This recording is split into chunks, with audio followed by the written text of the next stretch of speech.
Welcome to the Outer Realm with MicheleDesrocher and Amelia Pisano. Airing live on the United Public Radio Network, 105.3 FM in New Orleans.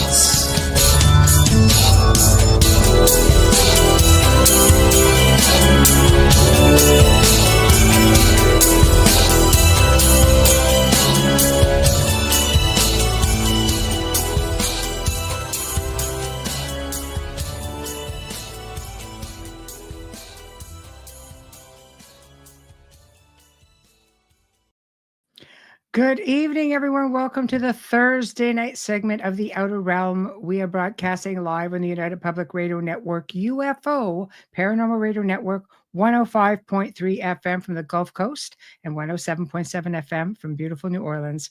We're fully sponsored by the amazing people over at Folgers Coffee who have been a part of our journey for the last few years. So thank you, Folgers. We couldn't do it without you, nor would we want to. Also, big thank you to Justin Snicker, aka Dr. Snick, the Sonic Surgeon, for the contribution of his time, his music, and his voice for the intro you just heard. He's an award-winning composer of Halloween, horror, sci-fi, and dark wave electronic music, which can be found on all of your favorite music streaming platforms. Also, big thank you to Steve McGinnis, the artist behind the banners and logos here at the show. Check him out on Facebook and Instagram. Also specializes in the horror genre, but does incredible commission pieces of any sort. So, everybody chiming in.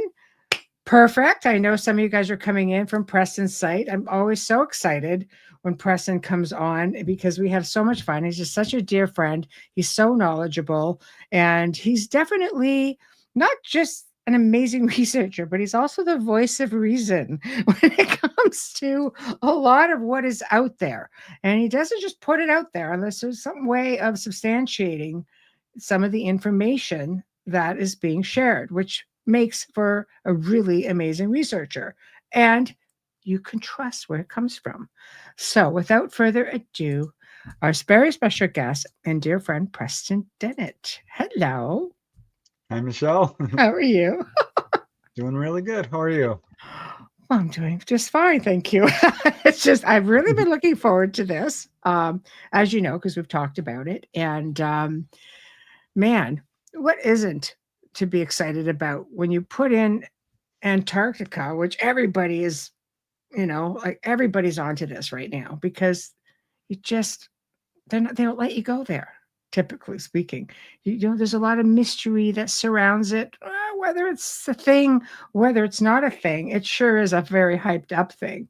And then you throw in UFOs in there. That's just sort of even more like, what? So the fact that you have actually stories to put UFOs and Antarctica together, and with any luck, we have bonus stuff later. I think that's phenomenal. Yeah, I'm excited about it. It's funny how this came about. It was because I'm doing this whole series on my YouTube channel, UFOs in Your Hometown. Yes. And someone, I think, kind of just jokingly said, well, Antarctica. I'm like, well, okay. And I started thinking about it because there's so much conspiracy, so much speculation, really wild stories. I'm like, I wonder if there's any truth to any of this. Yeah. Because it's a fascinating place. It's so remote. Yes, it is. It's so different from anything I think that we know about. In fact, I thought I would just start with some fun Antarctic facts. Yes, yes. I had no idea about some of this. I just have to let you know, Amelia is just really, really sad that she had to miss this segment. Oh. You know, she's down. She's not feeling good. You need to say hi to Preston, and I can't believe I'm missing this show. Just like I know. So I just wanted to put that out there, and hopefully she'll be able to watch. And you know, with any luck, maybe she'll make her way to the chat as well. So okay, let's go ahead then with fun Antarctic facts. I love that. Let's do it. I mean, this is kind of obvious, but this is, you know, the South Pole, right? Yes. So if you're standing there in the South Pole, you have a compass, what do you suppose happens? It does not know what to do. Right. Basically, every direction is north, no matter what you do. Wherever you're facing, it's north. which Yes. is kind of wild if you think about it, but Yes.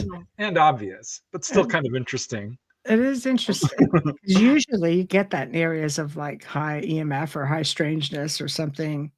Yeah, and this is one of the reasons, planes, you actually are allowed to fly over Antarctica, but no one can. Where are you going to land? You can't do it. It's so dangerous.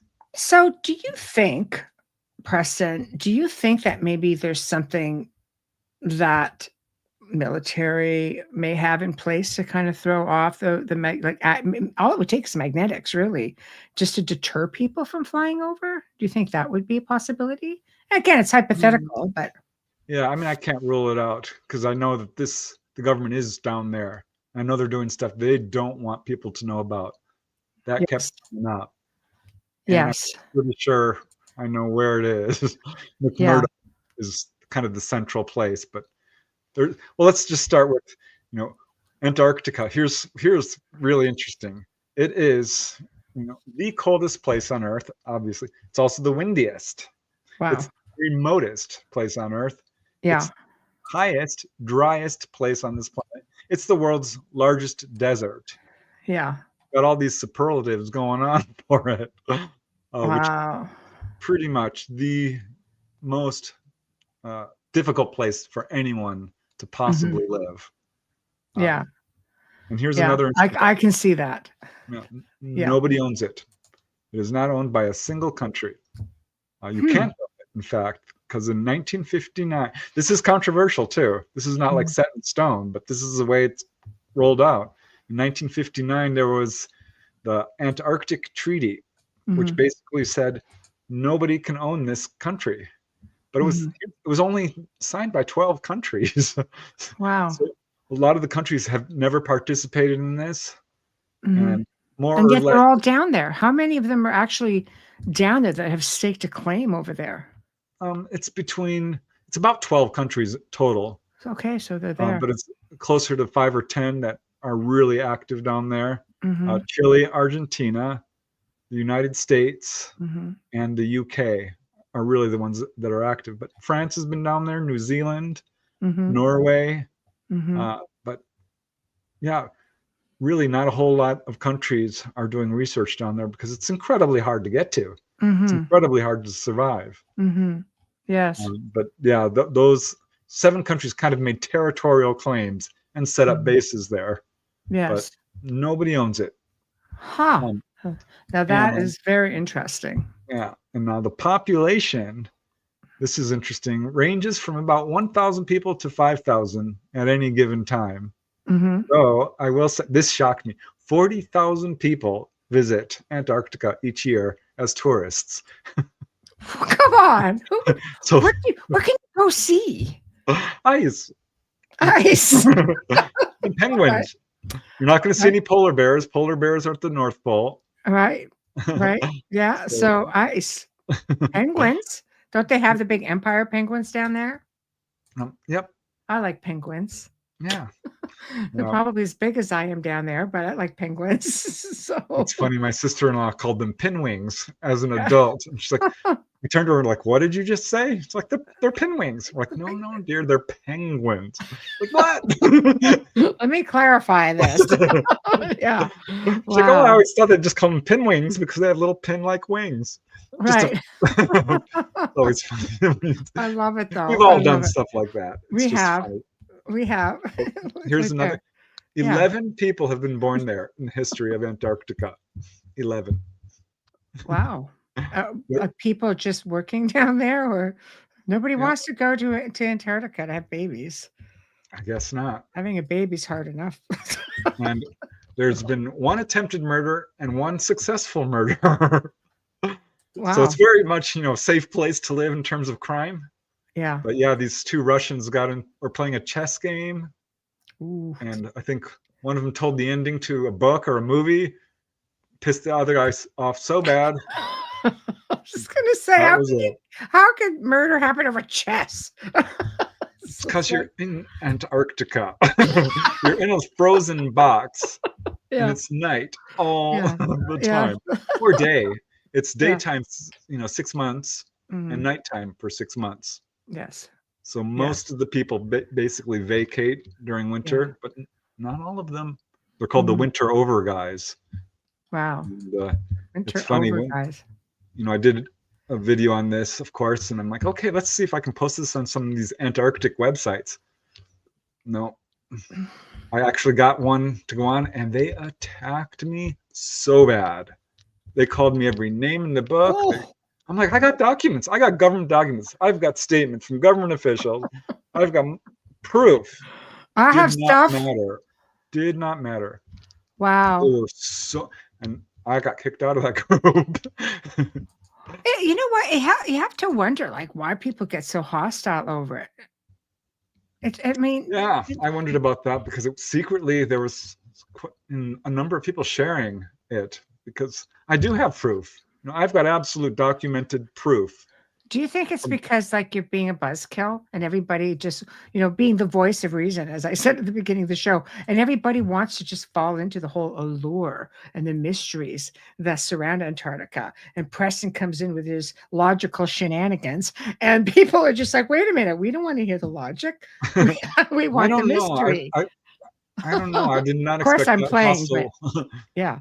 I expected them to be interested, honestly, because these are people. This was a Facebook page where people have actually been there. These are people who worked in Antarctica. But you would find this interesting, right? You're scientists, you're geologists, you're folks who have been there. And they're not having it. Turned out a few were interested. Wow. So, they did not contact me or anything, but they gave the thumbs up. And one guy said, you should hear what the winter over people have to say. And the winter over people are that small group that stays there during the 6 months of darkness. Yes, that would be me. I prefer the darkness and the light. Like, having light 24/7. Sort of, I think it would be easier the other way. So here's another interesting fact, which really shocked me. And they're not exactly sure about the numbers of this, but almost all the world's fresh water is there. It's up to 90% of the world's fresh water is in Antarctica.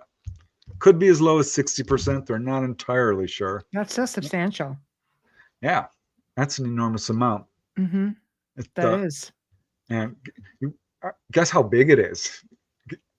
It's 5.5 million square miles. Antarctica is. Yep. Wow. That's huge. It's the 5th largest continent. Massive. It's a continent. This is not a small place. No. But what's interesting is, like, I just read something today saying they found a continent under it. Yep. I'm wondering if it's just kind of all together. It's just part of it that's been hidden. There's a lot we don't know about it. Yeah. They found dinosaur fossils there. There's evidence of a forest underneath the ice because they're finding wood and leaves and stuff like that. That's crazy. But no, it's basically it's a 3-mile thick pack of ice. 3 miles thick. You can't even work with that. No. And it's very difficult to get any real photographic pictures of it because you can get all kinds of animation. But which brings us to this question, talking about the ice. Denise, hello. What is on the other side of the ice wall that's in Antarctica? Well, that's kind of a trick question because I am not so sure that, this is kind of you start to lead into flat Earth territory. You do. I know. And we don't really know. And I'm not a flat earther. I'm just going to say it. Yeah. Because, I really am more of a scientist. And in college, I was all into astronomy, all into anthropology and geology and biology. And I really dug deep in the sciences. I think there's a certain amount we can trust, which is basic scientific, 101 knowledge. And I'm pretty sure the Earth is spherical, but there is, a giant pack of 3-mile thick ice. Yes. And when it's 5.5 million acres, it's not fully explored. Yes. And it's so hostile. It's so hard to get to. There's giant crevasses. It's constantly changing.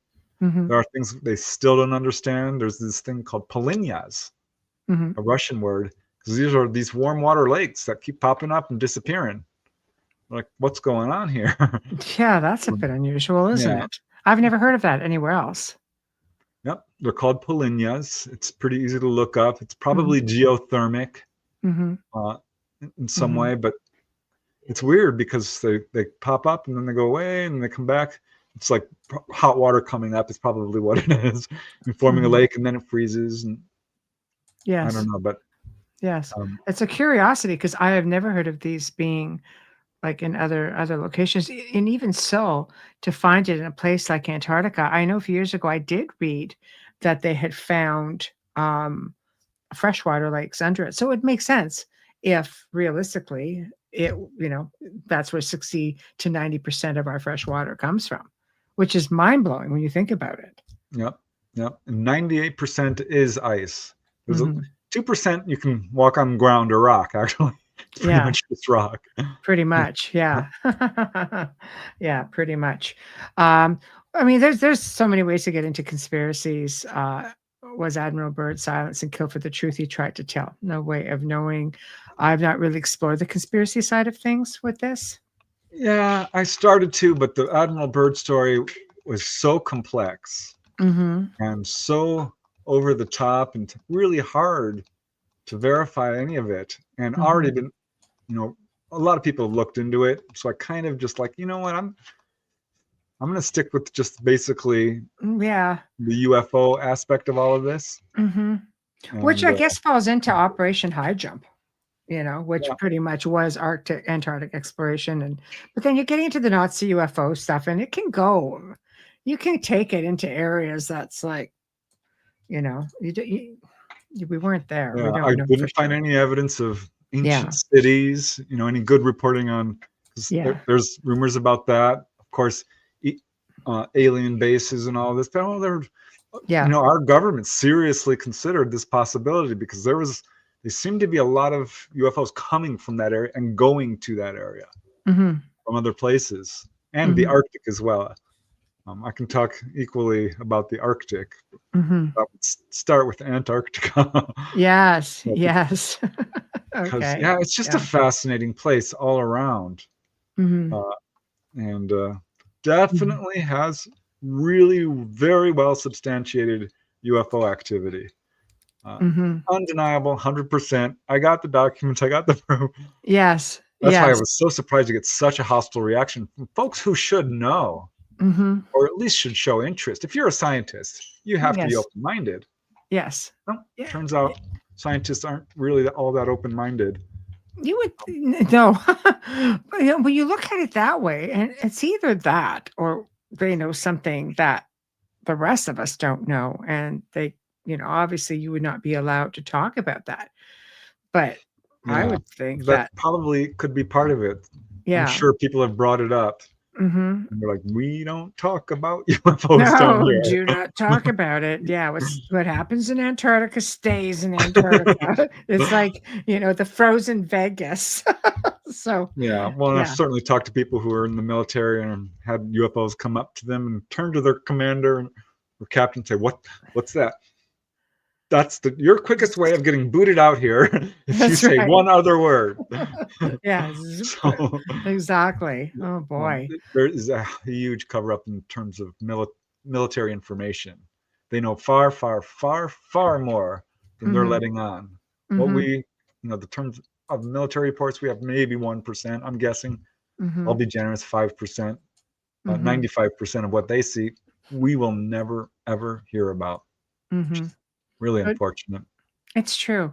And people are showing, I wanted to put this up because people asked me about this before, the frozen UFO in the ice. I think you have people who are looking at Google Earth, for example, and they're seeing things as a pareidolia, or is there really something there? Yeah, I'll see if I can find the photo at some point, but I did find it. Okay. And it certainly looks like a round craft. It really does. Yes. Yes. I Kind of will hard say to discount. but without any firsthand information.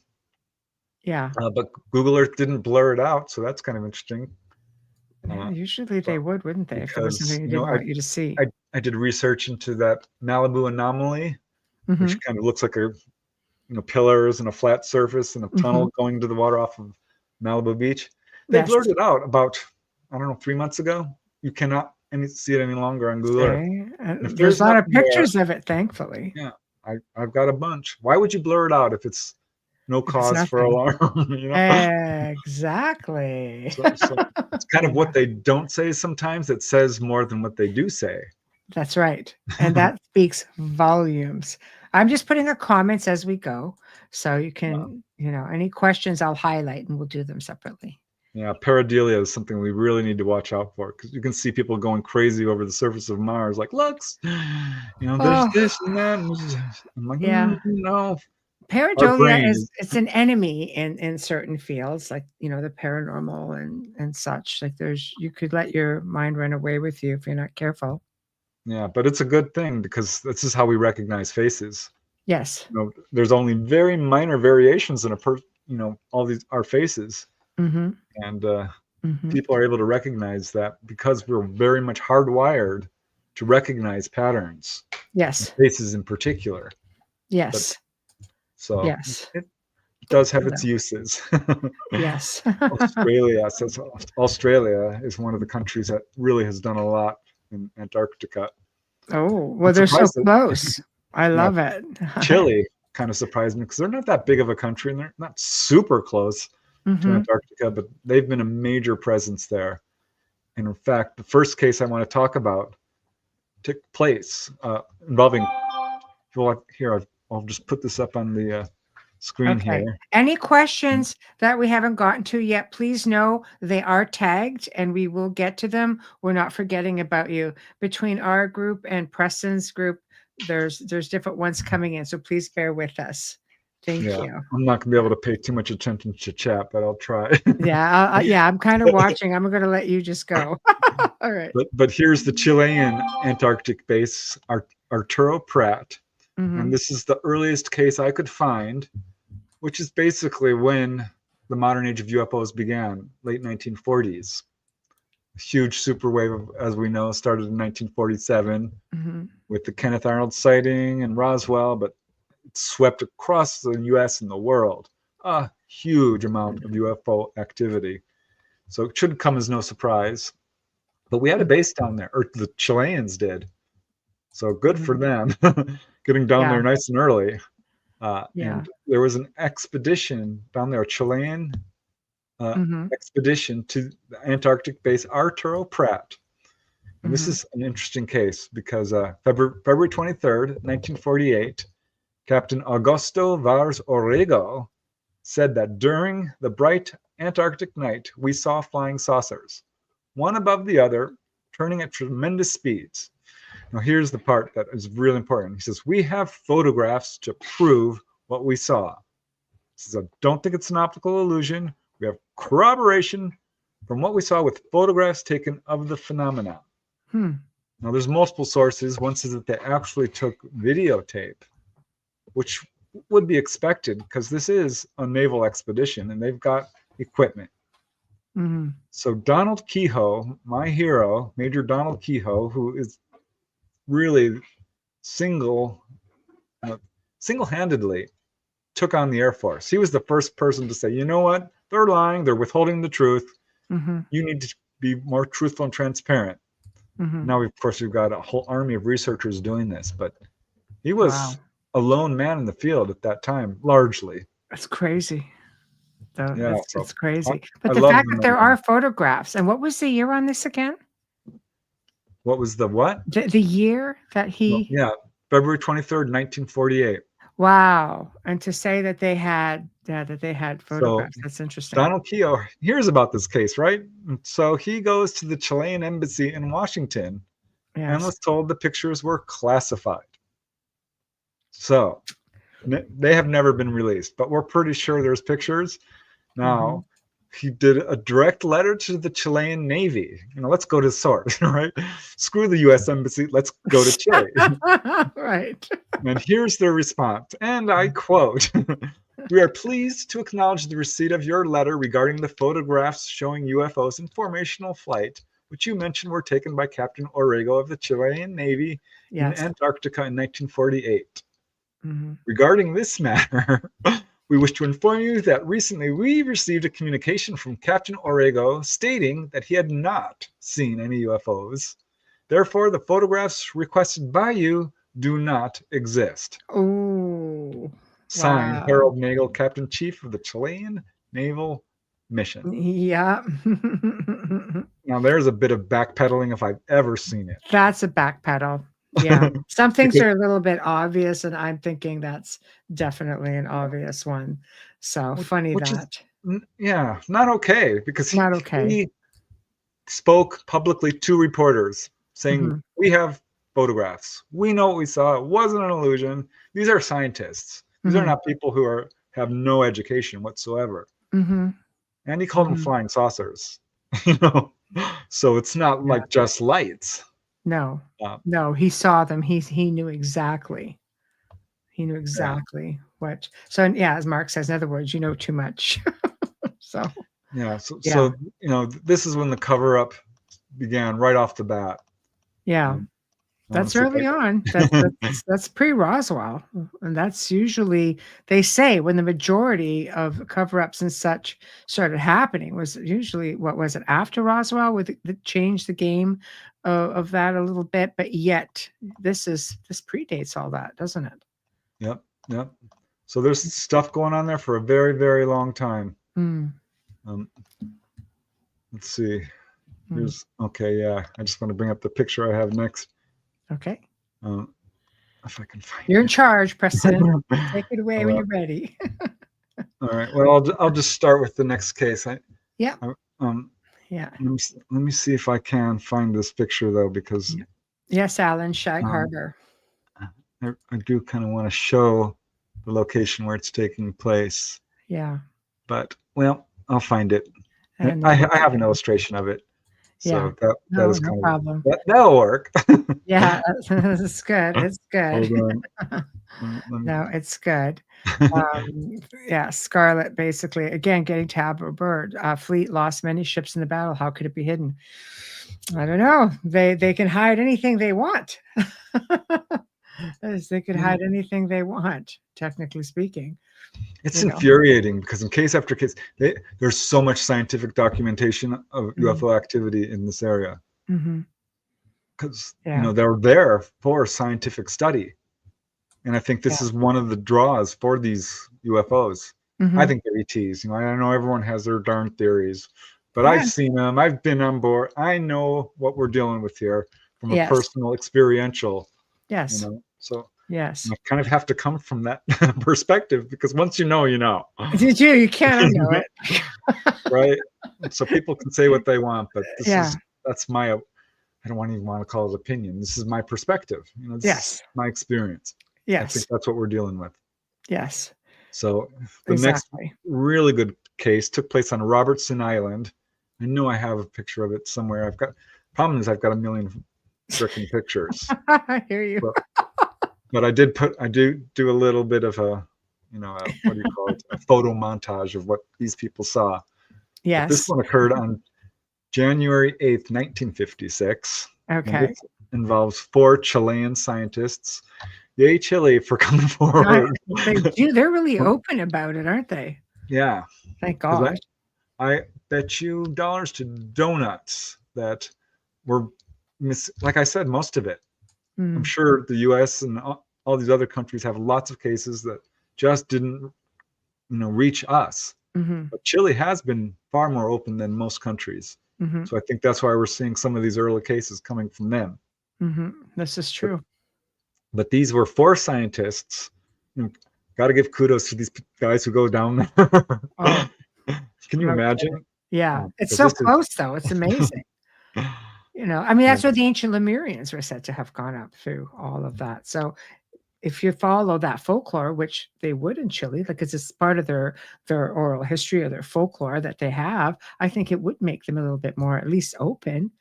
Yeah. They're definitely more open. It's much more accepted throughout Latin America. Yes. It's a normal part of their belief system, which is interesting because the cover-up is worldwide. Yes. No government has been fully truthful or transparent. No, exactly. But kudos to them. Yeah. Let's see. This was on a tiny little island called Robertson Island in the Weddell Sea. It's about 13 miles long, 6 miles wide. It's a pretty small little place. Mm-hmm. And they're out there and their camp radio fails for no reason. Mm. And they didn't think too much of it because, it is Antarctica and stuff breaks down. Mm-hmm. Of course, also their sleep cycle is completely shot because the sun. This was during the sun never set, Mm-hmm. so they're not doing this over the winter side. Exactly. So they're never really fully sleeping that well. No, it's true. Their tempers are flaring a little bit, and they're sharing the tent because especially in the light. Yeah.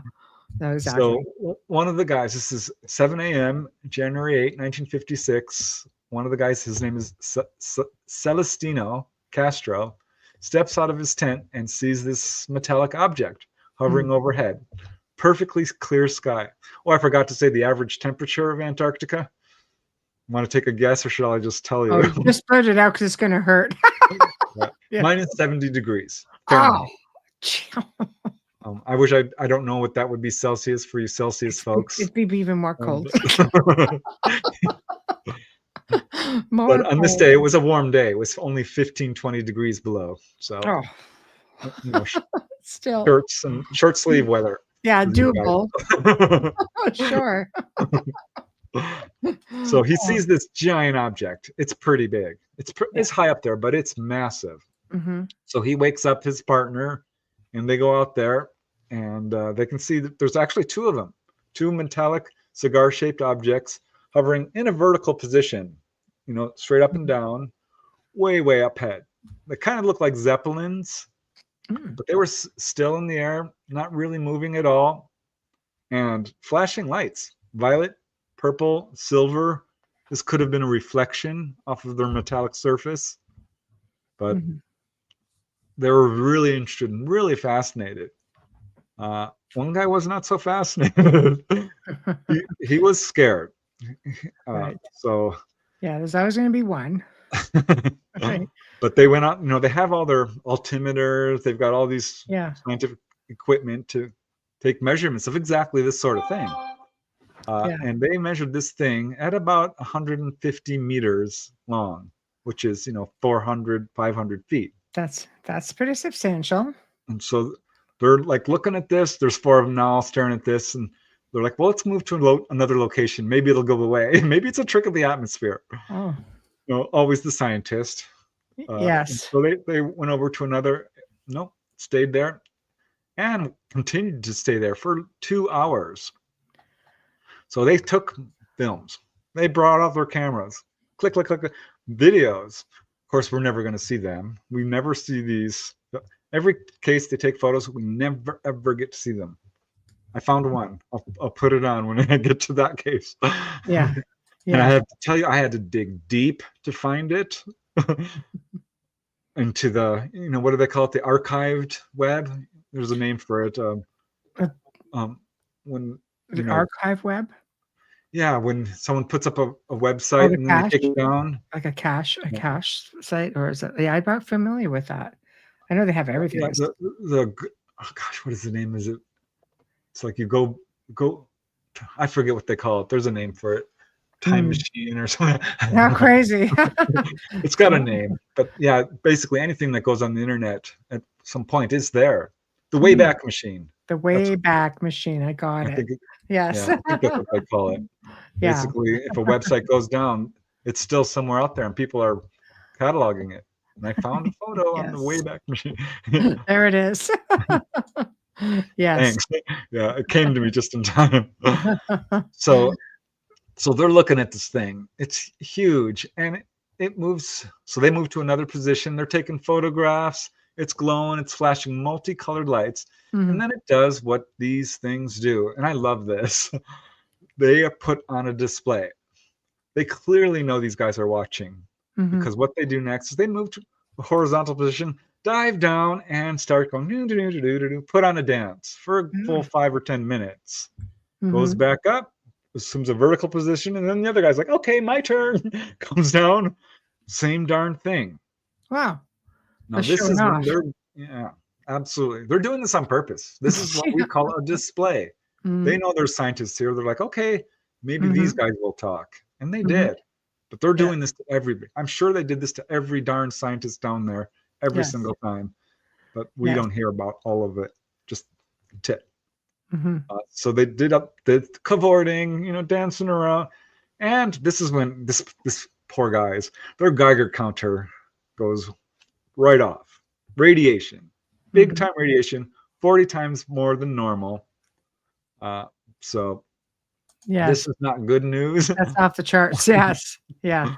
But this object they estimated was going at about 45,000 kilometers per hour. So you can kind of have that. Wow. That would be probably closer to 25 miles Yeah. per or 25,000 miles 1,000 per hour, miles. Yes. Yeah. which is of course far faster than anything we have. I mean, Yes. that's like meteor speed. Yeah. Oh, yes. um, Yes. And again, when was the year on this one? this was 1956. Wow. So that is, we most certainly, to our knowledge, did not have that kind of Yeah, technology and still no, don't. no. So that, oh, fascinating. And so at this point, it's clear to all of them that this is a craft. These are beings who are not from this planet. Mm-hmm. One guy said he got this creepy feeling. He called it, "Here, I'll just put up this little this thing I did." Wow. He called it the cold scrutiny of unknown eyes freaked him out Wow. because it was What? clear to them that they were being observed. Yes. And And do you think part of that, the fear is the fact that you really are so isolated out there that anything can happen if that's running in the back of your mind? yeah, well, that's exactly what they said. That and they Oh, had nowhere to go. There was nowhere to run. These yes. things came down. They're going to have to stay there because they can't go anywhere. This is Mhm, a tiny little island. It's hostile everywhere. The climate. mhm, You can't mm. just run down the beach and No, there's nowhere to go. you're stuck. Yeah. I guess me, Mike's asking, was there any noise? Does it say? Nope. No noise. No noise. Nope. These Wow. things are almost always silent. Mhm, Uh, and some people do hear a buzzing noise. I don't think in any of these cases they made any. I don't mm. want to say that for sure because there's another incident that absolutely just could, Defies? if I remember correctly, it might have made a buzzing noise Yeah. in an upcoming incident that I want to talk about, but no, not this one. Yeah. Yeah. But these were initially like 24,000 feet overhead, then came zooming down. Mhm, And here's the thing: they did not go away. This was not an hour-long sighting, or 2 hours, or 3 hours, or 5 hours, or 10. They were mhm, there for the next day, still mhm. there. Mind you, the radiation is still clocking at dangerous levels. It's interesting that they were still there. Yeah, isn't that weird? Yes, because that's quite a bit of time for them to be in one place. Yeah, which makes me think that they were probably doing something. Mhm. Because Yeah. why would you be there? Mhm. Um, Exactly. I mean, you show up, you say hi, and then you're on your way. If it's a Mhm. visit, but if Mhm. it's a operation of some sort, maybe Mhm. they're collecting wildlife, maybe they're studying climate. I don't know. They're kind of nerdy Mhm. people, the ETs. They're very much scientists. They Yes. like to study. Maybe Yes. they wanted to see how these people would react. Maybe they Mhm. thought if we stay long enough, because they were posing for pictures. They Mhm. were posing for pictures. I can't say that Yeah. enough. Yes. And it's Yes. so frustrating because I want so bad to see this. It must be excellent footage. Mhm.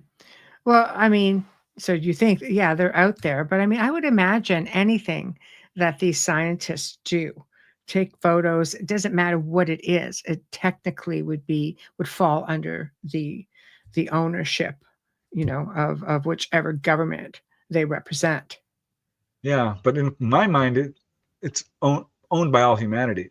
Something of that importance. Agreed. Yes, You know agreed. what I mean? But you're not getting off that iceberg. You're not getting off that iceberg or that rock without giving that up, I wonder. Like, there's just no way. You're technically hired by these people, and they're if anything like that happens, they're not gonna let you get out there, especially back then. But They're there's a not big group of people who have all this footage. I don't Yeah. know how many people have seen this footage, but you can bet that this Wow. went right up to the top levels of the Chilean government and was Mhm. viewed by every scientist with an NDA. Mhm. And they're like, well, we know now. they've known from the beginning that we're being visited. Any, anytime they put out a statement, and we don't know, we need more information. We're not sure is a lie. It's disingenuous. It's flat out lie. And cases like these prove it because these are all documented. Everything I'm telling you, I skipped stuff that was purely hearsay. This is absolutely undeniable. I've got these people's names. I've got all of it to basically prove that this happened. I can't prove it happened, but certainly very strongly. Yes. Yes. Well, I mean, it's pretty close. It would be curiosity to see if at some point any of these files get opened up to the public. You look at even the FBI vaults, they're wide. There's so many things now that are wide open for people to go online and see, get bits and pieces. They better because if they don't, what they're going to do is become irrelevant and not credible. Yes. And lose control of the narrative because the information's out. It's so easy to do the right thing. Just do it. Well, I think if you get full disclosure, then maybe you'd start seeing people being more relaxed about it. Because which government again? Is this Chile again? Yeah, this is still Chile. And they're all about it usually. I mean, they're very, very open about things like that. Yep. Anything I've seen with Chile and research I've done, they're usually very, very forthcoming, even with their people. Same with Brazil. It's just like, oh, you have an experience? Just tell us. Like you can report it freely. I just don't get it. I really don't get it. But yeah, I know. I'm sure they have their reasons. So at any rate, this object stays there for a day. Stays there the next day, Michelle. It stayed there for 2 days. So at this point, they're like, "What's going on?" The guy brings out he's got a signaling mirror, and he signals it, and this craft respawns immediately, comes down, and does another display. This upset the head scientist so much he ran over and broke the darn thing. Right. What are you doing? They could come down. We don't know who these guys are. Everyone else was fascinated. They're like, this is cool. He's like, no. And he was the senior guy. Yes. So, so they don't want to know about that. I mean, that's just, I don't know. I mean, so did anybody, you're seeing these things at any point, having a scientific mind, if this were you or myself, the scientific thinking, right. I'd be out there trying to follow along to see what are you guys doing? What area are you concentrating over, and what maybe is going on over there, or maybe going outside. If they're showing off and they're just hanging around, they're obviously you're very inconsequential as far as scaring them off, sort of thing. So I don't know. Would you try to go outside and try to make contact? I would. Me too, right? Exactly. And I think if you're a true scientist, are you or are you not a scientist? Yes. That's my question to these guys. Yes. And kudos to the guy for let's try. Let's communicate. Yes. And there was a response. But I have to say I kind of understand the guy's fear response too. Because we don't, they don't know what they're dealing with. Yeah. But, well, that's, So they did end up reporting this. They went right up to the highest level of the government. They were all interviewed. U.S. came in. They were all told, you don't talk about this. Because the U.S. came in. And they've never liked to talk about it. Never released. Yeah. All right. Now I do have a humanoid case. Okay. Here we go. This one is really interesting. A few years later, December 11, 1958, at McMurdo base. This is the main U.S. base. It's always occupied. These are the guys who got so mad at me when I published this, just a little write-up. Yeah. I even sent them. They're like, "You're lying," and I'm like, "No, here's a document that proves it." Right. Oh, they called me names. I'm like, well, I'm you sorry. Name called? Offend you? How petty! Wow. I'm just trying to educate you. You're. I don't even want to say what they called me. Yeah. Wow. Wow. I am amazed that they would come to that. Grown-ass adults behaving like that. So in 1958, there was a lot of activity going on down in Antarctic McMurdo base. This is right at the foot of Mount Erebus. Okay. And this Navy officer, this comes from a researcher, Ivan Derfeld, who wrote this in a really old UFO magazine. Mhm. So some of this stuff kind of squeaks through from the witnesses usually. Yes. Yeah. But he was 30 years old, Roger D. Benson, a Navy officer, an AQI aviation fire control technician, Mhm. petty officer. But his duties included transporting waste off of the base. Yes. And Yes. December 11, 1958 was a nice warm day, 20 degrees, Mhm. which is amazing. And took his, 111 Yeah. Weasel tractor Yeah. and notices this strange object off in the distance. He's looking at it, says it kind of looked like an airplane fuselage, but had no windows. It was metallic. There was no wings. There was not. It was just kind of a round, oval, silver object. Mhm. And so he's curious, and he radios base. He's like, "I'm going to get out of my vehicle. I think I see something." Mhm. And gets out, and he can see that, yeah, there's something landed on the ice. Pulls out his binoculars, and he says it's about 500 yards away from him. So that's pretty close. Mhm. And this is when he sees something walking around. Now there's nobody out there. This can't be a person, because you don't just wander around outside. In Antarctica. No, you don't. And he said Yeah. this being was very thin, grayish in color. Its arms were swinging. Mhm. It had facial features, a huge head. So I did a little, mock-up of what he Mhm. probably saw. Yeah. Something along this lines is very close to what he described seeing. Yes. And Yes. he says, I'm ashamed. I did absolutely what I shouldn't have, contrary to my training. I panicked. No. Easy to do. So Yeah. he climbed back into his little tractor and radioed the base. His radio was not working at this point. They never got the second radio transmission. Mhm. And so by the time he's driving off, he sees this craft rise up and take off, and decides, you know what? I'm not telling anybody. Did not report it to his superiors. Huh? Afraid of ridicule and disbelief. Mhm. Told nobody but a few friends, and later to researcher Ivan Derfeld field. Mhm. But yeah, this was during Operation Deep Freeze at its heyday, 1957, 1958. Wow. And radar trackings of UFOs were commonplace, Mhm. according to the researcher on this. Mhm. And yeah, I found firsthand reports of this. One guy, PHI, Stephen B. Buggs, a member of Deep Freeze, wrote, we were getting radar tracking confirmed by operators at 3 or 4 different locations on the air and ground. There was absolutely no doubt that real UFOs were being observed regularly and frequently. So, Wow.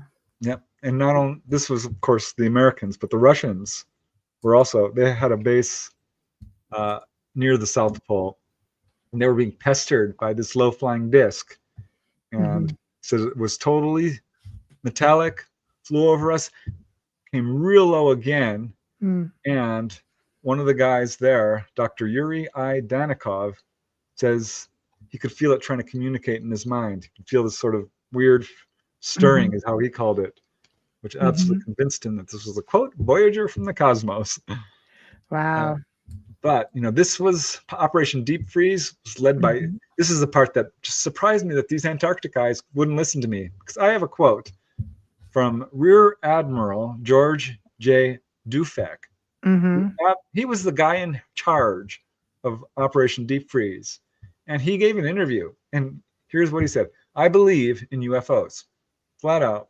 He's obviously seen stuff. I think that the existence of flying saucers cannot be discounted. Reports of meteors are probably flying saucers piloted by intelligent beings. So there's something to screw that. you guys who refuse to listen. Yeah. Because this is a gosh darn truth. Yeah. Yes. It's undeniable, and it irks me that I can't get through to some of these people. Well, I mean, I think you don't want to acknowledge it. I think, do you find that maybe, again, let's go back into the scientific mind. Sometimes you can't break outside that box. You just stay within a certain narrative, and you just don't Yeah, well, go there that's the problem with science, because it works really well in the beginning, when it and then it works. builds Yeah, up this belief system, and yeah. any evidence that contradicts the accepted Mm-hmm. paradigm Mm-hmm. has a tendency to be thrown out, which is horrifying. Mm-hmm. I watched this in anthropology in college. I'm like, okay, they said modern humans are 20,000 years old. Next year it was 30,000. The next year it was Mm. 40,000. I'm like, well, you guys don't know, do you? It's just like, It's like well, something and occurred to you're all me. trusting me. Yeah. Oh, wow. That's Yeah. when I finally just checked out Michael Cremo's book, Forbidden Archaeology. I'm like, well, here's a guy who's talking Mm-hmm. about, ancient batteries and technology being found in Mm-hmm. layers where, Yeah. that clearly there was Yeah. technology that precedes our civilization. Mm-hmm. So That's a big one, and I think that's a lot of what is being talked about. But again, it's almost like you try talking about stuff like that, and you're looked at like, no, it's just conspiracy. You yeah, think that's about conspiracy; it's a pretty new term, right? Invented by CIA in the 70s, kind of like usually it's for people who are onto something, yes. right? These So, guys are clever, no, notoriously clever. aren't they? So I How don't know. annoying is that too? Yeah, exactly. I'm so glad I'm on this side because people have to do their job, and if you're in the military, you're kind of under orders, and I'm Mm-hmm. sure some of these people are doing this, not so voluntarily, Mm-hmm. perhaps Mm-hmm. knowingly lying and being like, gosh, I don't really want to lie, but Mm-hmm. Well, this, people aren't open-minded. Some people, you lie for, different reasons, whether it's to try to protect your being attacked, your family members. There was a time where you couldn't even talk about if you've had a paranormal experience, like seeing a ghost, which is pretty benign stuff, and people would look at you like, well, don't go around telling stories like that. Why not? So can you yeah, imagine getting into something of this magnitude? Right? Hmm. Yeah. Yeah, such a shame. Hmm. But Absolutely. fine, I'm going chronologically, by the way. Okay. Um, Sounds good. and yeah, I might skip up to this one case that is my favorite by far at You some can point if we run out of time. You are my guest, my friend. You can do whatever you want. We'll bounce around as much as you want. Because some of these are, more interesting than others. Yeah, of Uh, course. I like Yeah. the humanoid case. Yes. I got another humanoid case in the Arctic, which is like, wow. Oh, I said, Robert, let's do it all. Just jump around as much as you want. the guy Robert Jacobs, who was part of the Vandenberg Air Force, and Yes. they shot a missile, and he Yes. photographed a UFO circling around the missile. Robert Yeah. Jacobs, he's pretty That's very well known. cool. Yeah. He has a friend who was there when a Hmm. UFO landed and a humanoid came out, brought one of the guys on board. This is in the Yeah. Arctic, up in Greenland at Thule Base. Wow. There's lots up there. Yeah, I think that's one of the things of why our Yeah. current president here in the U.S. is like, I want Greenland. Let's Hmm. buy it. Yeah. Yeah. I didn't know you could buy a country. Well, there's some people who think you can. I mean, that kind of And I think they're trying to buy Canada too, or annex it or something. We're like, all right. yeah. How Some wild people is are all that? over it. Other people are just like, what do you want about? It's crazy out there. Crazy times. Yeah, You that's why Mhm. I just can't do politics. I can't. No, I hear you. I hear you. I can't either. And I don't. But it is interesting. I follow it because we need to know what's going on. Yes. So at any rate, If you say so. Yeah. All right. Next here's one. this next case, which is Yeah. not as interesting as some of the others, but it's certainly well verified. This occurred at Hallet Research Station, and oh gosh, which one is this? I'm not sure which country owns this one. At any rate, June 7, 1962, there was this really bright light, about 20 times brighter than any bright star in the sky, and Yeah. was moving along and stopped between two mountain peaks. And so they used binoculars, and they could now see that this was, in fact, a solid gold disc. Here, Mm. and I'll just put my little Oh, they picture are. up that I made to show what this thing looked like. You can see it there. Mm-hmm. This Yeah. is Oh, the yeah, yeah. actual, yeah, that is not an actual photograph, Oh, just so wow. people know. Yeah, But yeah. this is Yeah. probably pretty close to what they saw, maybe a little shorter. That's the actual station, Hallet Station. So that Mhm. is the right location. Yeah. And it did what they do. It started performing little acrobatics. Um, Now Yeah. here's where Project Blue Book comes in and said, "Oh, you guys saw Jupiter. Yeah. That's what you guys saw." Ignoring the fact that this thing moved across the sky, Jupiter. stopped between the peaks, Yeah. moved back again, and they're like, "No, it's an inversion layer. This is what you saw," which is funny to me because these Blue Book officers aren't trained scientists; they're Right. military folks, Yeah. uh, and these guys are. They're up here. They're observers. This is what they do for Yes. a living. Yes. So, Yes. So they know. yeah, Right. yeah. Yeah. That's interesting. It is. I mean, can you imagine all the stuff that gets noticed and doesn't get talked about Yep. in these remote areas? And I'll just say it's what we're seeing is the tip of the iceberg, pun intended. Yes. Seriously, it is the very tip of the iceberg, Yes. and it's a darn shame. It really is It is, because and there's just so much. There's just so much. Unfortunately, we'll never know. A quick. I'll try to do a quick couple of questions while you're looking. CL Thomas, Gateway Podcast, Tuesdays 9 p.m. Eastern, right here on United Public Radio. cool. Do aliens thrive in cold weather? Do you think? No, I don't see any. I don't want to just give off a quick flippant answer because I Yeah. haven't really done a study of that. Yeah. But I can say that they're seen everywhere on this planet. Mm-hmm. People see them in deserts all the time, Mm-hmm. in very hot areas and very cold areas, when it's Mm-hmm. raining, when it's snowing. Someone asked me, do UFOs show up in snowstorms? Oh, yeah. I know a case where a group of snowmobilers got lost. Mm-hmm. And this guy, he's snowmobiling home. This UFO shows up. He's like, what's that? This is up in, Montana, I think. Crazy. Yeah. And Yeah. and it there starts is. leading him. It leads him to this group of snowmobilers Yeah. who were lost. Basically rescued them. Mm-hmm. It's one of few cases I have where someone asked me, "Do UFOs show up in blizzards?" I'm like, I don't know. It's crazy Yeah, though. they do. So it goes to show you. Next question. I think we tackled this one. No fly zone in Antarctica? Question mark from Kathy. Yeah, I looked that up, and you're allowed to fly, but people don't because you can't. Where are you going to land? Mm. And you can't navigate easily. Mm.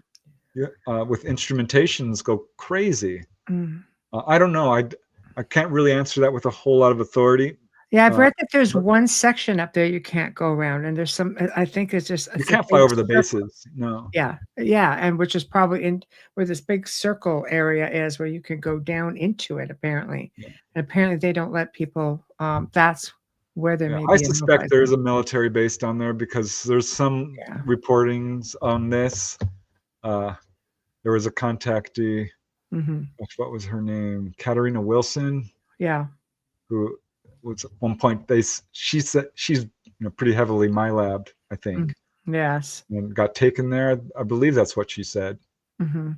I didn't really get into it. Yes. Some remote viewers talk about this as well, Mm-hmm. seeing a base down there. Mm-hmm. I found a few reports of that beyond what you told me earlier. Mm-hmm. It wouldn't surprise me. I mean, I think you have a lot of people staking their claims for a reason, which this may have something to do with it. Is there any time Q&A? Well, we're doing a couple as we can. Has anyone heard anything about the scientists found after being missing and found after 2 weeks there? They left their heads down and didn't speak with the crew. Yeah, this is a report from Linda Moulton Howe. Yeah.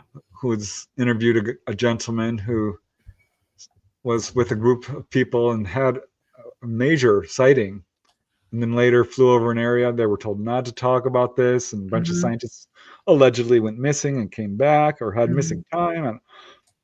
I don't know. I couldn't put the full story out there, and that's her case, so I don't want to comment too much For about it. sure. Yes, for Uh, sure. but she has videos on it, Mm-hmm. and it's certainly intriguing because it's one of many reports coming out there.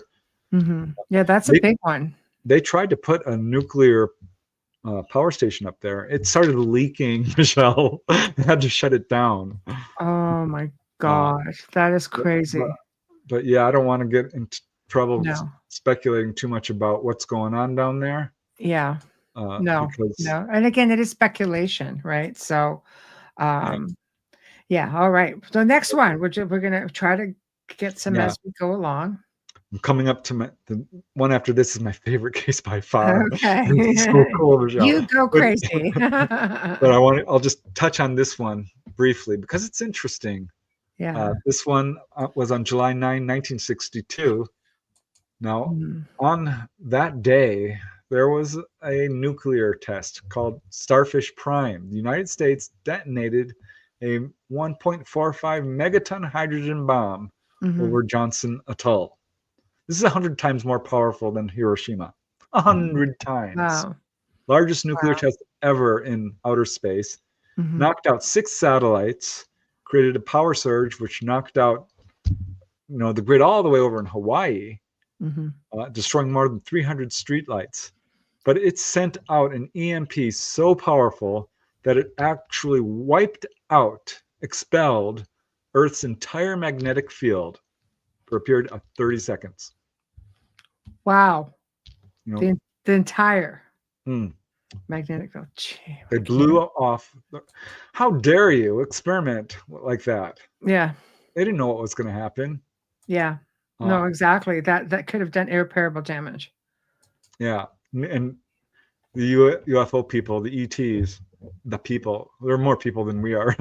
Yes. They don't do that. They're not annihilating huge segments of population. Well, if anything, it would attract their attention. Like if you're thinking even on a dimensional level, would that not cause like a ripple effect through, like even dimensionally speaking? I think we've talked about things like that on the show in the past when you've been on. Yeah, right? This is what Contactees have been told. Yeah. Tell you. It's like, yes. Contactees have been told this very clearly. Yes. I heard this before, Dolly. She's like, oh, she explained it out in detail. Yes, this reaches into the 4th and 5th dimensions and wreaks havoc. Not to mention what it does to the 3rd dimension. Can you imagine annihilating the Earth's magnetic field? That 30 seconds, everyone got a nice dose of X-rays and gamma rays and yeah, that would be really a bit much to take. Yeah. So at any rate, they all take liberties. They stopped doing a lot of nuclear testing following this because they realized, oh my God, they still did it, of course, and still are. But, yeah, of course. They decided, maybe not in outer space. No, exactly. But it was immediately after this that there was a scientific expedition headed by Dr. Hallet, who said that they saw this very large object. Oh gosh, where were they?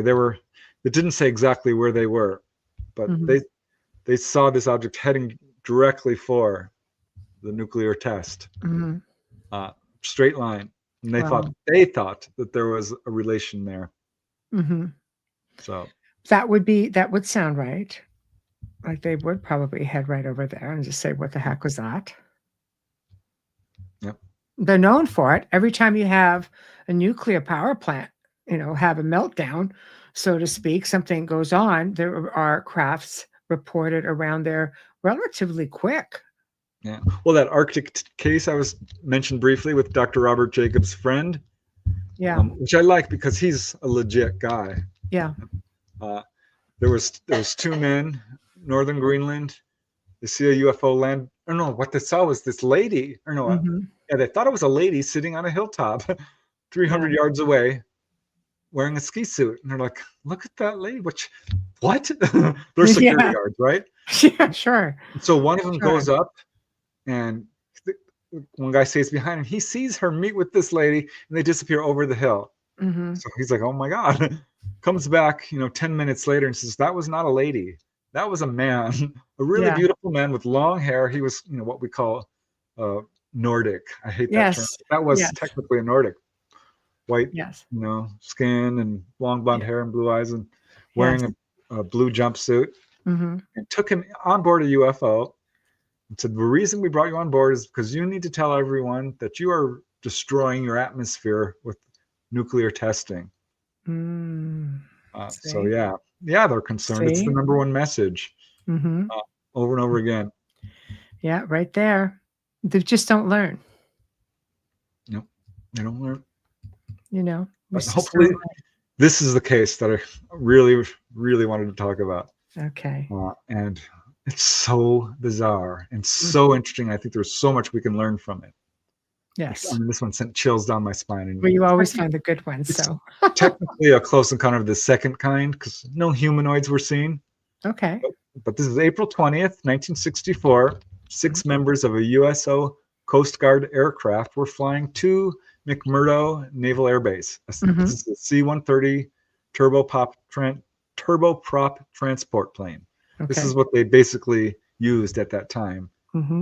And these are big planes which carry tractors and survival equipment. Everything that keeps these people alive at McMurdo is coming on these planes. And you have to be a really specially trained pilot to fly. Yes. There. Yes. So they're bringing in supplies. It's early morning, 35,000 feet. When they look to the right of their plane and they see this. Wow. No, this is obviously not 35,000 feet, but this is basically what they saw. 9 craft in a V formation, perfectly smooth and flying along, rose up, went to the left side of their plane. These did not appear on radar. Now, at this point, the plane was in trouble. It got so cold that the oil lines had frozen. And so they were losing power. And what the report is not completely clear because these UFOs showed up at the same time this plane lost power. I think from one perspective, you could say, well, the UFOs caused it to lose power. Or you might say, no, I think because what happened next, I'm pretty sure the UFOs came because this plane was about to lose power. This is my theory. Yes, well, helping them, I can see that. And I think you'll see why I feel that way. Because these objects rise up, they go to the left side of the plane. And so he decides he's going to radio the base. The radio does not work. And this is when the radar doesn't work either. And in fact, the engines went down. The oil had frozen. And this is a problem. I mean, one guy, he was flying to McMurdo, went into a cloud, barely landed. There was inches of ice coating the entire plane. He went into a frozen cloud, barely landed. These pilots are amazing. So the pilot tries to switch to auxiliary power, and no, not functioning. So there's no engines. This plane should fall like a rock, right? You'd think. But it's not. It maintains a steady altitude and course, and these objects are still right next to this plane. So they were flying around it. Here's another little presentation of what it. So they stayed with the plane essentially to safety.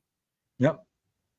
So this plane, it's flying in perfect silence, and so the crew is absolutely out of their mind with this because obviously these UFOs have taken control of the C-130, and this is a heavy load. They're filled with tractors and supplies, all kinds of stuff.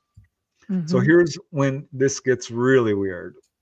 Because that's not weird enough. That's great. They entered into a weird cloud. They called it a strange haze. Somehow this did not seem like your average normal cloud, right? And so incredible. You've often spoke of ET coming to the aid or the assistance of people, and this just seems like one more example. Oh yeah, one more thing I forgot to say. Yeah, go ahead. They had cameras. Of course they had cameras. Of course they did. They took 9 rolls of film. Rolls. 9. Yep. So this is not one picture or two. This is I don't know how much is on a roll of film, but Yeah, we're probably talking 100 pictures. minimum back then, 12 to 24 minimum. Yeah. So I'm thinking, yeah, 100, 200 pictures. Yeah. So Bird's eye view. they're about 300 miles out. Yes. Of McMurdo, and Yes. these UFOs stayed with them the whole darn time. And they go into this haze, and this is when it gets even stranger because the air becomes filled with static, really bad static, to the point where they have to move to the center of the plane, because if you're touching the side of the plane, you're getting zapped like nobody's business. Wow. So now they're freaking out even more. What is going on here? Yeah, that's crazy. Really hard to say. But this reminds me of a Twilight Zone. On remember, like where the plane comes out and there's dinosaurs, or they came in like, oh no, this is 100 years in the past. This is kind of like makes you wonder, what were they thinking? Did we just zip into a portal into the future? Did we having a time slip? What's going on? I mean, it was to that extreme. So because this was not a normal cloud by any means, because now they're all getting zapped. What's going on? The plane's engines still aren't working.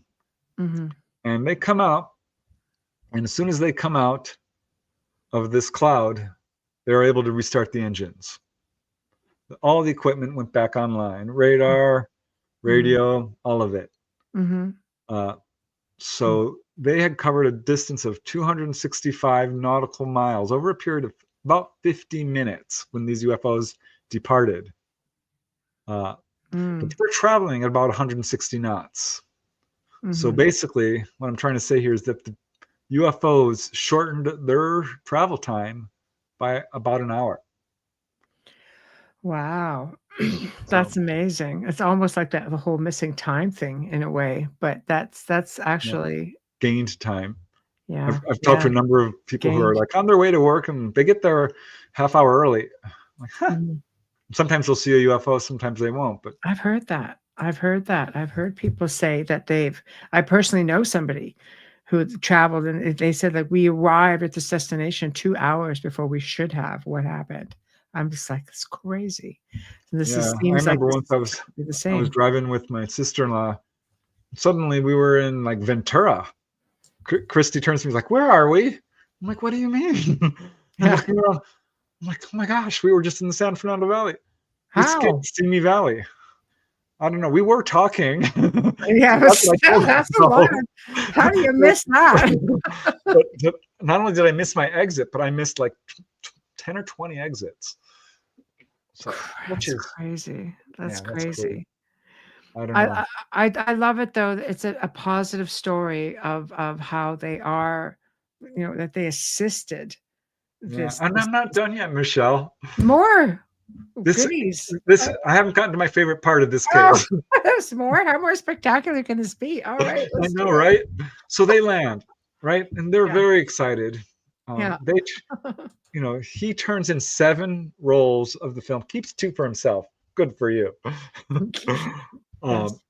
This C-130 still was filled with fuel that it shouldn't have had, right? Because clearly it was carried. They were questioned for 3 days, told don't talk about it. Typical. He goes home to develop his film, all completely white, exposed to some sort of radiation. Oh. He's approached by his superiors and basically told, that film you gave us was no good. But here is the part I love. So they land, right? This is so weird. This is so astounding. They're I've got pictures of the C-130s around this time. I'm pretty sure I know the crew that did this, because this is essentially anonymous, but there's only 1 or 2 pilots who are flying at this time that have, I couldn't confirm who it was, so I can't say, but I have a suspicion. At any rate, they start unloading this equipment, which is tractors and barrels of stuff and lots of equipment and food and all kinds of stuff. Well, much of the stuff that they unloaded had lost about half of its weight. They weighed half what it should have. They were able to easily lift these tractors, which weigh considerable weight. like a ton. So Lighten they the load. lost weight. I suspect the people themselves lost weight. I've looked into what causes levitation Mhm. And gravity. Dolly talks about this. We're diving deep into this in symmetry too. Mhm. Gravity is not just a product of mass. It's all about, it's very much connected to the electromagnetic spectrum. Mhm. And in France, they were electrifying animals. Mhm. This is in the 1800s, Mhm. and reducing their weight and objects, reducing the weight of animals and objects by electrifying them. I just saw an experiment on TV where a guy was looking into a dust storm and he electrified a bowl of puffed wheat, put it on top, turned on the electric, it went whoosh straight up. And he's thinking, oh, it's ions. I'm thinking, you know what? I bet if you weighed those things. It's puffed wheat. Yeah, that's crazy. But yeah, anything made of aluminum or alloys did not appear to be affected. It was the iron and steel objects. Yeah, I'm so enthusiastic about it. I love this. We were talking a little bit about this even before the show. This one got me excited because I'm super interested in levitation. I wrote a book on it, human levitation. I'm like, how is this happening? Yes. How is it that some people can fly? Yes. And a bunch of contactees have experienced this. Dolly's experienced it. Yes. Actual human levitation. ETs do this. You came on this show and you did, and we talked about this. It was an amazing show. So here's the answer. It has to do with electricity, like Dolly's been saying, like other people have discovered. The human body is essentially a dynamo. And if you can, get enough energy there going, you can there was a case in my book where a lady was able to reduce her weight by half. But that's her, how do you do that? Like, how do you do that? And she says, I don't know. I just feel light in here. She patted her chest. And she says, my dad could do it. So it was inherited. Yeah, that's crazy though. Yeah, there's another guy, Captain Bartlett, proved it in front of a group of, this was in 1910 or something, in front of 20 scientists, reduced his weight by like 20, 30 pounds, get on a scale and just think light. It's a great way to lose weight. Think light. Okay, so mindset and manifestation. Yeah, well, this is how you do it with the yogi. Yes. They're called cities, SIDDHES, human superpowers. They're actually just normal abilities that manifest on the road towards spiritual enlightenment. Yes. And levitation is one. And here's how you do it. Think of yourself as being light as a feather. That's all you get. Okay. Well, that's if you want superhuman strength, meditate on the power of an elephant. Yeah. So basically, I agree with Steve. Frequency is key. Yeah. Yeah, there's something going on here that I think our scientists, certainly in confidential circles, absolutely know. I do think we probably discovered anti-gravity. Yeah. Absolutely. Yes. This is one of my favorite cases because they had two heavy D18 tractors, able to just boom, take them right out. Yes. And having studied this, I think probably this is not mentioned in the report, but I'm assuming that the weight decreased geometrically or arithmetically as time moved forward and resumed their normal weight as they lost the electric. And that was the key, I guess, was lightening the load, so to speak. And that helped. Well, obviously that helped. That's so incredible. Did the guy who had his own 2 rolls of film, where I guess his were pooched as well. They were all wiped out. But I was kind of rooting for him. Yeah. Well, the good news is 9 months later, he was a crew member on another C-130 flight 100 miles from that same location. Wow. When this plane lost all power. Again, secondary power, also radio. They were getting ready to parachute from the craft when, guess what? Another UFO shows up, passes by the plane, makes a big banging noise. The C-130 slips into the wash. It leaves a vapor trail. Yeah. and they got their power back. So I don't Well, know they if got the that's power back. so. Thank Do you God. think it's like a Bermuda Triangle sort of idea, like a triangle thing that makes them, lose power like that? Because that's just kind of information that you hear a lot in those kind of areas where, with the magnetics being so I strong. mean, I can't Oh, rule it out. I think logically, it's the 70 degree. It was 70 degrees below zero up yeah. there. Yeah. So the fuel freezes is what Yeah. the problem is. Mm-hmm. But they did take 7 rolls of film on that flight, and Any luck? had to turn all of it over.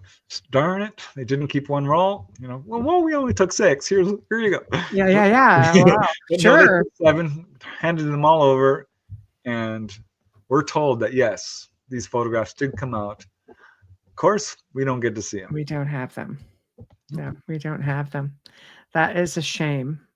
That is really a shame because they're out there someplace, and Right. maybe one day they'll float around. I mean, eventually they have to give this up. They're going to show up somewhere. Yeah. It has to. I mean, things are showing up. There's really, somebody posted a whole bunch of old ones on X today. You guys have to go on X. There's a lot of stuff on there that are surfacing because people are just free to post everything. It's crazy the amount of things are out there. If you could put aside AI, you almost have to be so careful now with everything. Yep. Yeah. So here's another interesting and odd one. I'm skipping one because I'll come back to it. It's so darn extensive. Okay. Yeah. We can kind of close with that one because that one just goes on. Yeah. But this one occurred on May 22nd, 1966 at Mount Gaudry. This is Adelaide Island. Mm-hmm. Early morning, May 22nd. 2 members of a British Antarctica survey, both meteorologists, were stationed at Mount Gaudry when they saw this strange-looking, dense cloud. Not normal. No. It looks strange, but it's moving in a weird way, rising vertically at an estimated speed of 10 feet per second. So they're keeping their eye on it. Goes up to about 500, 800 feet, 100 feet in diameter, they're estimating. Starts expanding and contracting, and they can hear it. I knew there was one that did make noise. This one made a noise like a buzzing swarm of bees, which is how most people will describe a UFO that's fairly close. But this is so weird because you hear about objects emitting rays of light, right? Bright white. Yep. Nope. Yep. This one emitted a black ray. So here I did a little illustration of this. No, but that's interesting.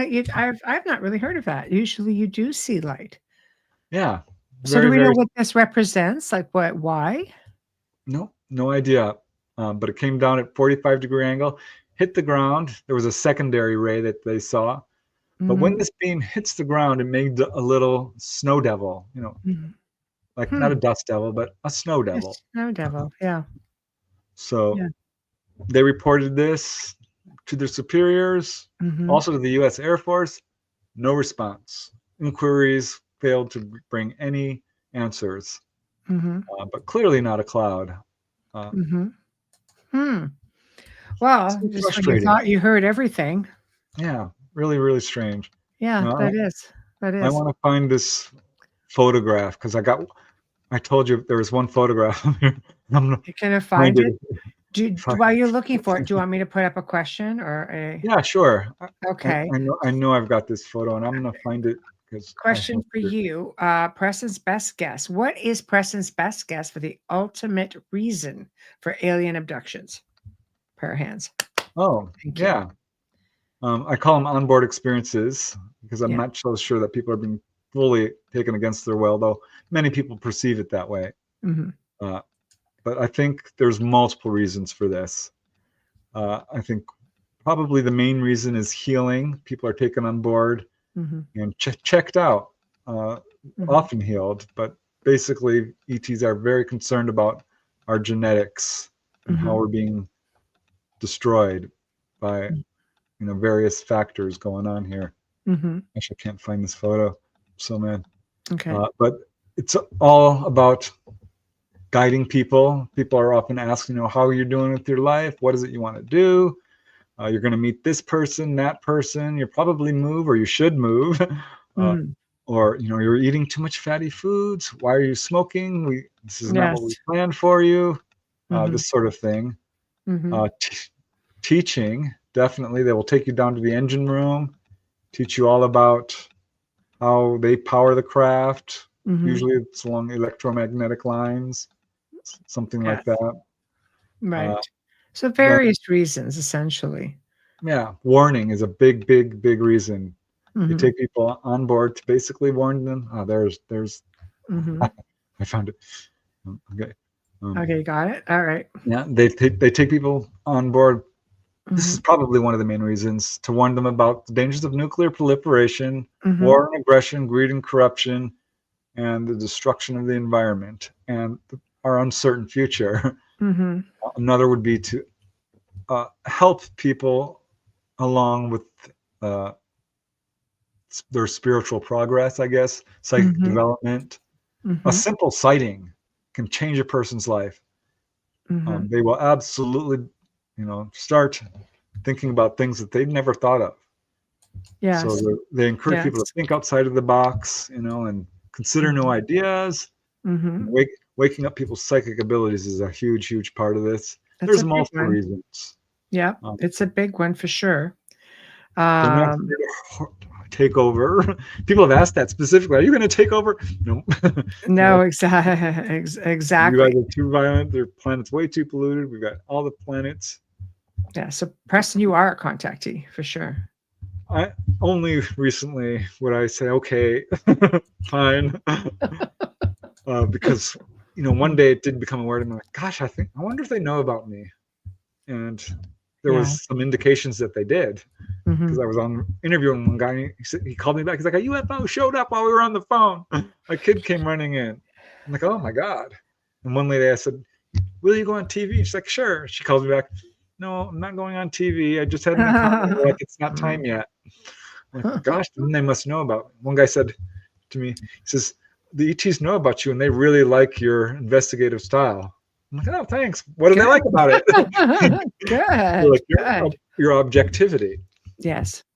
Yes. And then I had a lady say, oh, the ETs brought me to you. And I'm like, yeah, sure they did. Yeah. And then Dolly said it. And I'm like, whoa. Maybe there's something to I think this. this is real. Because by then I'd been seeing UFOs, and I wouldn't write a book for a while. I'd get sidetracked, and then the UFO would show up, and I'd get this weird feeling. Get back to writing. Synchronicities. I can't say it was a message, but no, but if it keeps happening, you have to start putting. I think it's the synchronicities is the universal language, and you either know it or you don't. And I think when you start seeing all these little signs, you recognize them, which is what you did. Yeah. And I'd put out a book, and I'd be like, bet I'm going to have a sighting. And sure enough, a little thank you. Sometimes I'd go out in my backyard, like, where are you guys? Come on. See, how many books do I have to write so I can get a real honest to God sighting?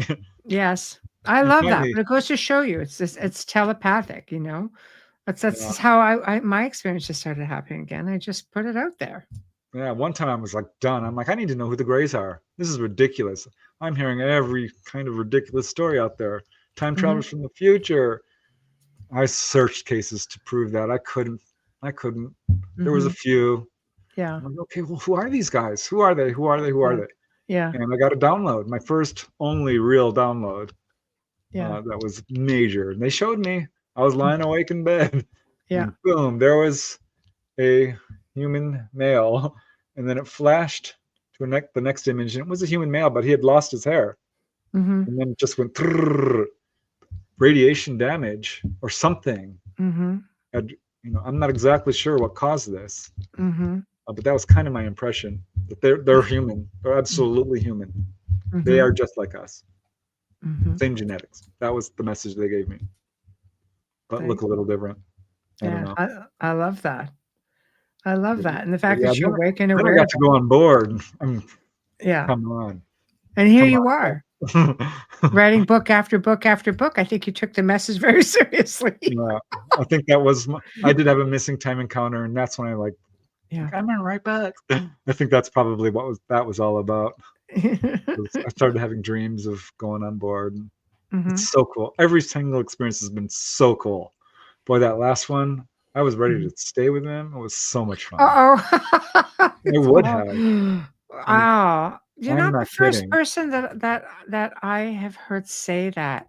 And, I think that it goes to show you there's obviously, a lot of really good experiences out there. Yeah. I mean, people are begging for an intervention right now.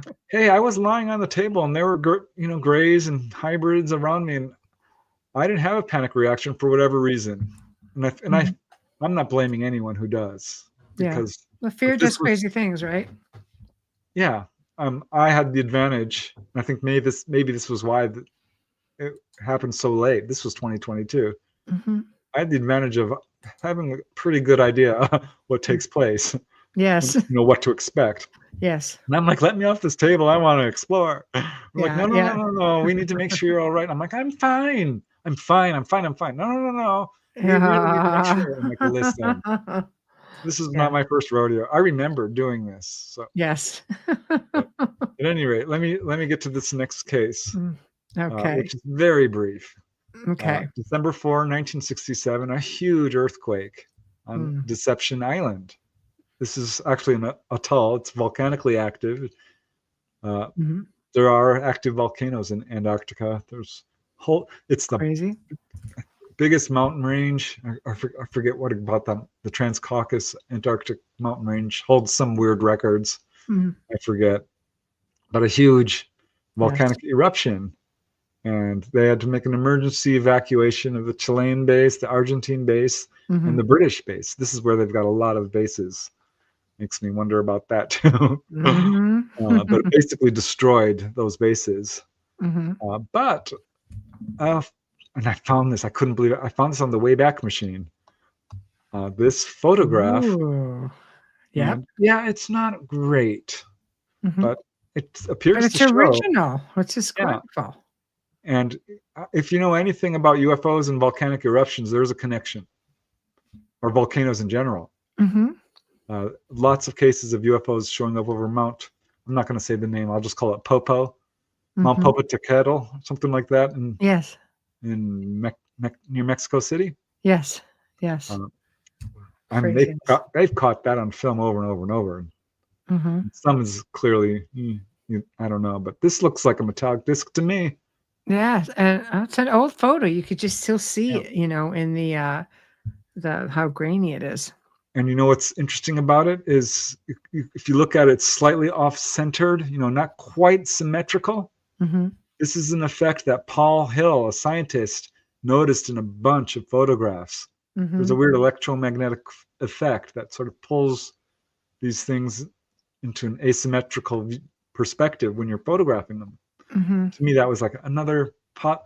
I can't speak to the photograph because I don't know the source. Mhm. Yeah.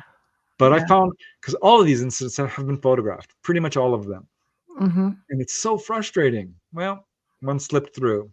Mhm. So Mhm. for what It's it's it worth, it's cool that it still exists, yeah, with yep, everything that has been taken away or hidden. It's pretty yep, impressive. yep.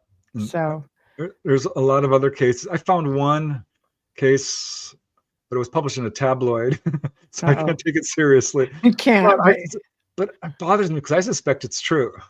Well, 'cause I mean, if nobody else is going to publish your story, Yeah. depending on when it was, sometimes the tabloids are the ones that just eat it up. Doesn't We mean they're not I factual, it think it was means that Chris they're the ones Stiles. willing to publish it. We were talking with Chris Stiles on the Lightgate. Oh, Chris is awesome. Yeah, he's awesome. Amazing. And he's like, yeah, National Enquirer used to be, was not quite, I had Sasquatch's baby, Yes. type of thing. And, Yeah. people would actually, there were print stories you couldn't see anywhere else. Exactly. That's what I mean, because they were willing to publish the obscure stories, whereas more mainstream places wanted nothing to do with it.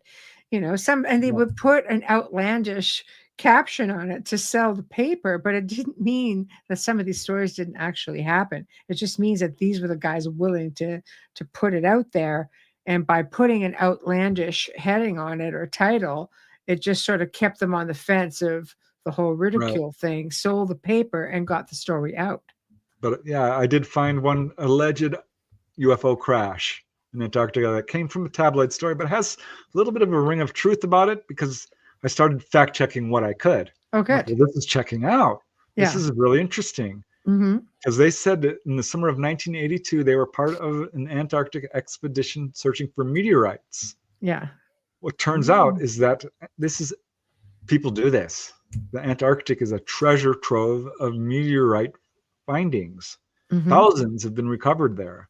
Wow. They're relatively easy to find because it's a pure white surface, and they're looking for these little black spots, and sure enough. Mm-hmm.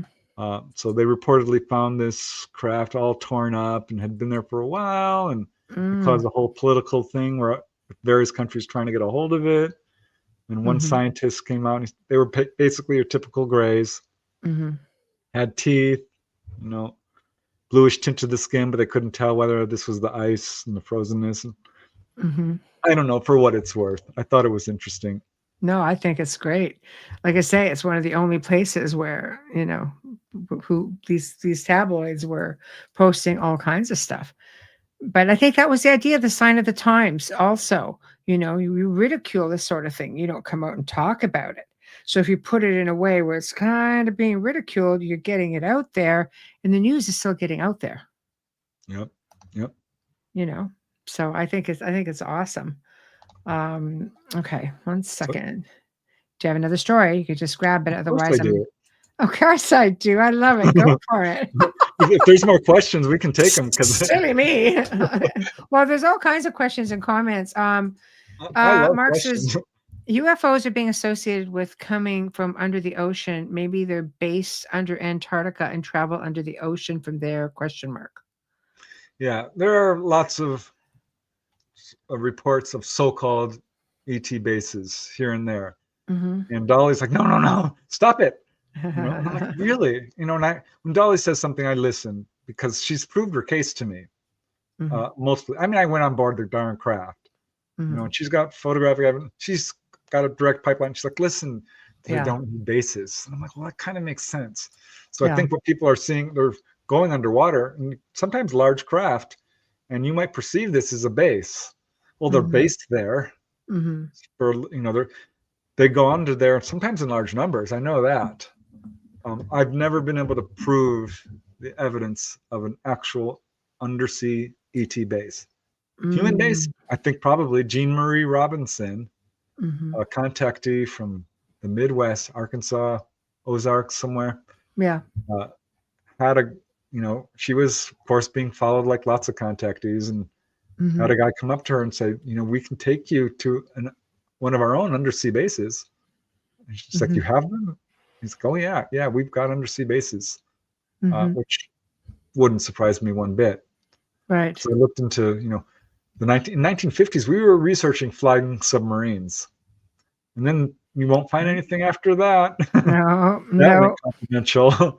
Yeah. So yeah, as far as I know, we never developed those, but I don't know. And it's possible because, there's a lot of stuff that we're not made privy to. We'll probably never be made privy to. But I think when you have eyewitness accounts somewhere, in the woodpile of time, somebody would have to have seen or perceived something for it to even make the light of day, even a little bit. I think the military has a certain outlook and a perspective. When they see these craft coming from a certain area, they'll think, well, there must be a base there. I think this is a place they can go where they won't be observed. 100%. 100%. So I think that might be what's going on here, not necessarily a base. But I will say, I researched the Arctic. We could do a whole other show on the Arctic. I've only got like a dozen cases in Antarctica. I've got twice that. I say we do it. Yay! I was hoping you'd say yes. Yes. We have not touched the Arctic, and we don't have time. No, but we'll book it. We'll after the show. We'll play with some dates. We'll play with some dates. Man, oh man, I've got another case here that will take us another hour to cover fully. But do you want to start with that one, or why did Buzz Aldrin go to the North Pole? Oh, did he? Oh, I didn't know that. So we don't know. Right. So Diddy, you don't know about that.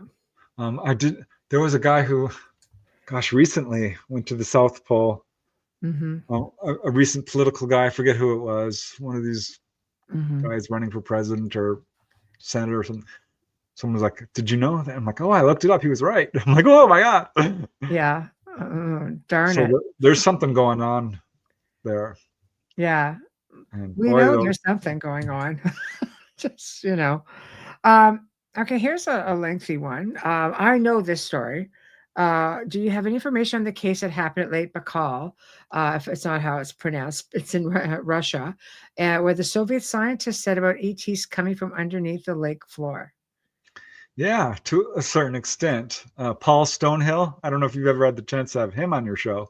No, If you, but I'd be willing. oh, got to. Oh my Yeah. god, because we had him on the Light Gate, Ooh, and hook that me up. guy Hook me is up. all Yeah. right. Yeah. Dolly met him, face to face. Well, we both did, but Dolly had a nice long conversation at UFO Con Mm-hmm. in 2021, Mm-hmm. July. And the guy is a treasure trove. Yeah. He escaped the USSR and has information up to his eyeballs on everything going on there. And Lake Wow. Baikal, because we've all heard about the humanoids seen in Lake Baikal, the world's deepest lake. Mm-hmm. And he's like, "Oh yeah, they found all kinds of stuff going. There's stuff going on down there. I don't know enough from a first-hand Mm-hmm. basis. I never talked to a first-hand eyewitness, but Mm-hmm. poor Paul.